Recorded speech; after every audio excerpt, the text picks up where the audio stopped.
বন্ধু ভাই হলো পৃথিবীর সর্বোত্তম বন্ধু, রক্তের সম্পর্ক থেকেও অনেক বড়। এই গল্পটা অবশ্যই পুরোটা শুনবার চেষ্টা করবেন। এক গ্রামে 3 ভাই ছিলেন। সব থেকে যে ছোট ভাই, সে বাড়ির মধ্যে অনেক শক্তিশালী ছিল। 2 ভাই অসুস্থ থাকতো, খুবই কমজোর ছিল। একদিন গ্রামে একটি কুয়োর মধ্যে একটা বাঘ পড়ে যায়।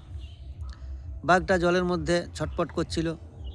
গ্রামের লোক দেখে নিয়ে বলে, বাঘটাকে তো বাঁচাতে হবে, কিন্তু এই বাঘটাকে কুয়োর থেকে তুলবেটাকে।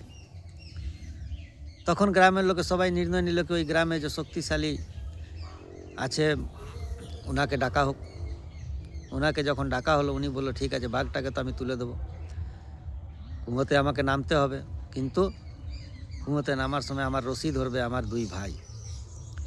বলছে, কেন? ওরা তো কিছুই গায়ে ওদের শক্তি নাই, ওরা অসুস্থ থাকে, ওরা কমজোর, ওরা কেন ধরতে যাবে? আমরা তো গ্রামের লোক আছি, সবাই মিলে ধরবো। বলছে, না, ওই 2 ভাই ধরুক, তারপরে আপনার ধরুন। ওই 2 ভাই যদি আমার রশি না ধরে, তা আমরা কোনো মতেই কুয়োতে নামবো না।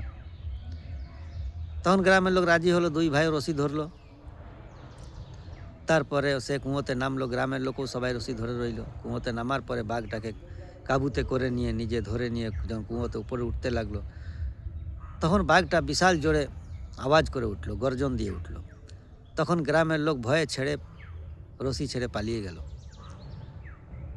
তখন রশি থেকে ধীরে ধীরে উপরে উঠতে লাগছিল। তখন ভেতর থেকে ও চিৎকার দিয়ে বলে যে, বাঘকে আমি ধরে ফেলেছি, বাঘের জন্য তোমাদের পালাতে হবে না, বাঘ আমার কাছেই আছে।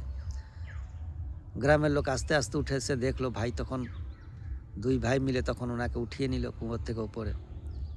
উপরে আসার পরে একটা কথাই বলল, দেখো, আমি এই 2 ভাইকে রশি ধরতে এই জন্যই বলেছিলাম কি তোমরা ছেড়ে পালিয়ে যাবে, কিন্তু আমার এই 2 ভাই আমাকে ছেড়ে কোনো সময় পালিয়ে যাবে না। সেই জন্য বন্ধুরা, ভাইয়ের থেকে বড় বন্ধু কেউ হতে পারে না। ভাই হচ্ছে আমাদের আসল বন্ধু। ভাই থাকতে দুনিয়ার কোনো তাগত নেই কি তোমাকে ছোট করে দেবে কেউ, বা তোমার কেউ ক্ষতি করে দেবে। এই জন্য ভাইদের সম্মান করবেন, ভাইয়ের সঙ্গে মিলেমিশে থাকবেন, ভাইকে ভালোবাসবেন, তো অবশ্যই আপনি শক্তিশালী আর কর্মঠ থাকবেন। ধন্যবাদ বন্ধুরা। এই গল্পটা কেমন লাগলো অবশ্যই লাইক, শেয়ার, কমেন্ট করবেন।